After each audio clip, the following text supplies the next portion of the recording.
أعوذ بالله من الشيطان الرجيم بسم الله الرحمن الرحيم. Assalamu alaikum, bibarakati sidi shir. Kadassallahu sirra. Je vais faire ma vidéo de témoignage de comment je suis arrivé jusqu'à la Tariqa Karkaria. Alors pour commencer, moi je suis né dans une famille chrétienne, très pratiquante. Toute ma famille est chrétienne, de côté de mon père comme de ma mère. Même mes grands-parents, c'est des missionnaires américains, ils sont venus en France pour faire des églises et tout ça, quoi. Et donc mes parents ils nous ont toujours élevés avec ma sœur dans la foi. On faisait des cultes en famille tous les soirs, on allait à l'église tous les dimanches. Mes meilleurs amis d'enfance, c'est des amis de l'église, etc. Et donc ils nous ont enseigné la religion quotidiennement, l'importance de la prière, de lire la parole de Dieu, là c'était la Bible, l'importance de la place, de la place qu'on accorde à Dieu dans notre vie, quoi. Et puis en grandissant, j'ai grandi là-dedans, etc. Et au fur et à mesure, j'avais envie de comprendre les choses, je me posais de plus en plus de questions en grandissant. Et arrivé à l'adolescence à peu près, je commençais à sentir une frustration. Parce que bon, quand on grandit, au fur et à mesure, on nous explique les choses de plus en plus profondément par rapport à quand on est enfant. Et en fait, dès l'adolescence, je commençais à sentir que ça stagnait un peu, quoi. J'avais pas des enseignements qui épanchaient ma soif, quoi. Je me posais des questions et j'avais pas l'impression de trouver suffisamment de réponses. Mais bon, pour moi c'était comme ça, quoi. Fallait juste chercher et puis voilà. Et puis plus les années passaient et plus ça s'accentuait. Et parallèlement, je m'intéressais à plein de choses, que ce soit la science, la philosophie, tout ça, quoi. Et j'essayais d'un peu tout réunir dans ma tête, mais c'était... Enfin voilà, je le faisais un peu par moi-même, quoi. Et parallèlement à tous ces questionnements, toutes ces recherches plus intellectuelles, on va dire, je constatais quand même que dans ma pratique quotidienne, il n'y avait pas... Enfin, c'était fade, quoi. Je trouvais... En fait, j'avais pas l'impression de vivre quelque chose de plus que humain, quoi. C'est-à-dire que quand on regarde même... je sais pas, des psaumes ou ce qu'on chante dans les cantiques, qu'on chante dans les églises et tout ça, ça parle quand même de trucs plus profonds que ce qu'on peut vivre humainement, quoi. Il y a quelque chose une dimension transcendante que je trouvais pas du tout dans ma pratique, quoi. Et je m'ennuyais plus qu'autre chose. Mais j'y réfléchissais pas plus que ça, ça. Moi, c'était surtout le questionnement, etc. Et quelques années plus tard, évidemment, plus je grandissais, plus ça s'accentuait. Et en fait, à arriver à un moment donné, toute l'espèce de petite théorie que je m'étais fait dans ma tête, de tout comment je voyais le monde, Dieu, enfin, toute ma vision des choses, elle s'est écroulée en fait. J'ai compris que ça tenait pas debout. Et là, en fait, j'ai commencé à être vraiment pas bien parce que, en fait, plus rien n'avait de sens. Mais pour moi, c'était pas possible, quoi. Dieu, enfin, la vérité, elle existait, donc elle devait bien être accessible. Dieu, il devait bien pouvoir nous enseigner la vérité, quoi. Et en fait, j'ai commencé... C'était tellement important pour moi que j'ai commencé vraiment à être pas bien dans ma vie et tout. Je me suis renfermé sur moi-même. Enfin, j'ai commencé à être encore plus dans les péchés, etc., quoi, à délaisser complètement l'église et tout ça. J'étais un peu en roue libre, quoi. Et... mais en même temps, je priais quand même Dieu, je disais Seigneur, donne-moi des réponses parce que ça peut pas ne pas avoir de sens comme ça, quoi. Et ça a continué, ça a duré comme ça 3 ans, peut-être, quelque chose comme ça. Et au bout de 3 ans, ouais, c'est ça, je suis tombé sur l'œuvre de René Guénon. Et là, en fait, je me suis pris une grande claque. C'est exactement... En fait, j'ai commencé à lire...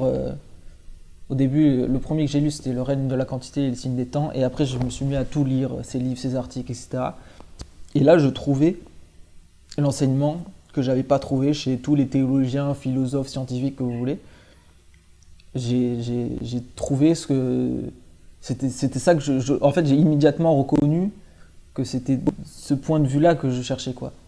Mais ce qui était le plus fort, c'était que René Guénon, non seulement il me mettait tout le puzzle dans le bon sens, en me montrant que le puzzle était beaucoup plus grand que ce que je pensais, mais surtout il disait ça c'est juste la théorie, le vrai truc, c'est de vivre ça. C'est pas juste que ce soit pas juste des compréhensions mentales et tout ça, mais c'est de vivre cette spiritualité, quoi. Et donc là, ça rejoignait aussi le côté avec ma pratique qui pour moi était complètement fade et j'y trouvais pas de goût, en fait. Et en fait, ça réunissait les deux, quoi.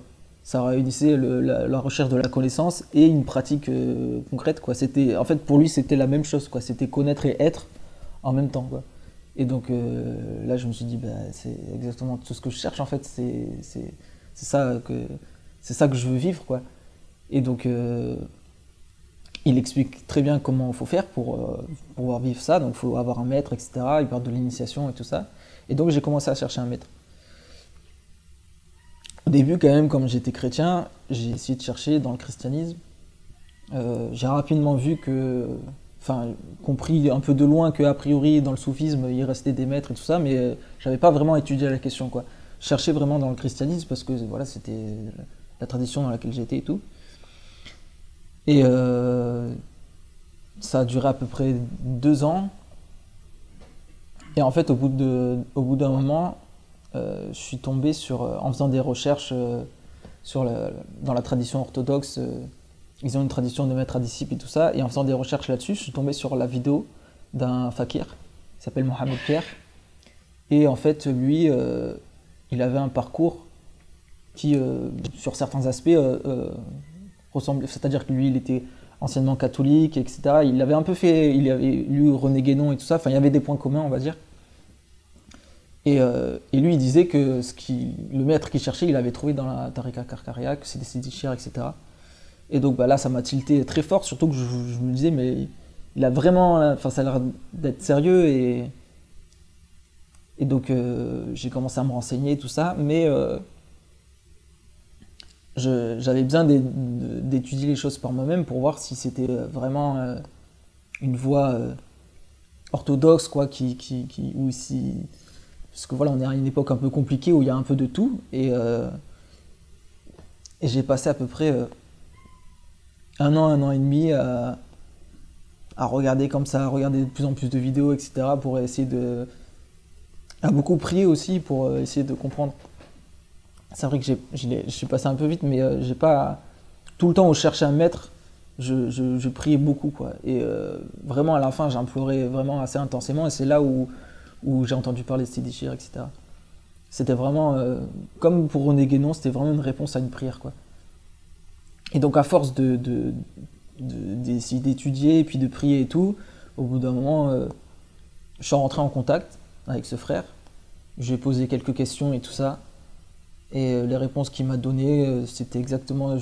dans ma tête, je me disais, franchement, s'il répond ça, ça et ça, il n'y a plus besoin de tergiverser, quoi. Et donc... voilà, c'était exactement... ça m'a encore plus renforcé dans l'idée que c'était vraiment une voix qui vient de Dieu, etc. Et donc, arrivé à ce moment-là, je me dis, ça y est, c'est bon, j'ai trouvé un maître, quoi. Et là, il m'a quand même fallu 6 mois avant de le rappeler, parce que ça faisait plusieurs années que je cherchais, et au moment où j'ai trouvé, il y a comme une partie de moi qui disait, oh, mais tout ce que tu fais là, va falloir abandonner tout ça et tout. Donc je me suis comme un peu raccroché à mes ténèbres, quoi. Mais au bout de quelques mois, je l'ai rappelé en disant, vas-y, c'est bon, je suis prêt, comment on fait pour venir à la Zaouïa et tout. Donc il m'a expliqué. Bon, après, c'était un peu ambiance Covid, tout ça, donc il a fallu le temps de faire les vaccins, je sais pas quoi. Et finalement, je suis arrivé donc à la Zaouïa le 5 octobre de l'année dernière en disant je veux rentrer dans l'islam et dans la Tariqa Karkaria. Et donc le matin même où je suis arrivé, dans la matinée, les frères m'ont très très bien accueilli, ils s'est bien occupé de moi. J'ai rencontré Sidi Chir. C'était... c'est pas un. Et puis voilà, il a dit occupez-vous de lui pour lui montrer comment on fait le rose et tout ça. Et enfin voilà, dans la matinée, j'avais fait la shahada avec Sidi Chir. Et je suis resté 2 semaines et j'ai pas eu la baya à ce moment-là. Et en gros, j'y suis retourné après quelques mois plus tard. Pareil, parce qu'il y a eu l'histoire de Covid, de frontières et tout ça. Et quand j'y suis retourné quelques mois plus tard, donc en février, là, fin février,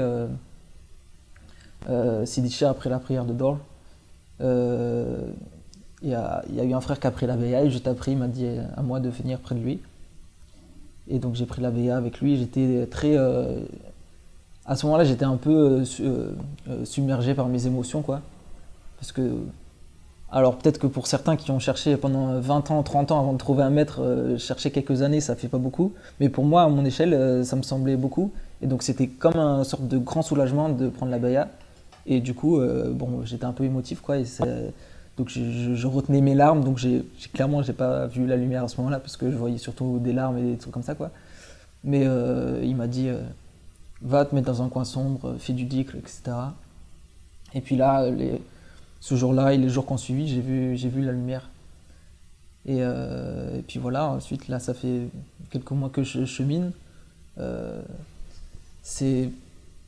Ça ressemble pas du tout à tout ce que je m'étais préconçu dans ma tête. Il y a beaucoup de choses que je sens que Sidi Cheikh il est en train de déconstruire plein de préjugés que je m'étais fait sur ce à quoi ça devait ressembler le cheminement. Mais machallah, je pense que c'est une bonne chose. Et, euh, et puis voilà, je crois que c'est tout, hein. Salam alaikum.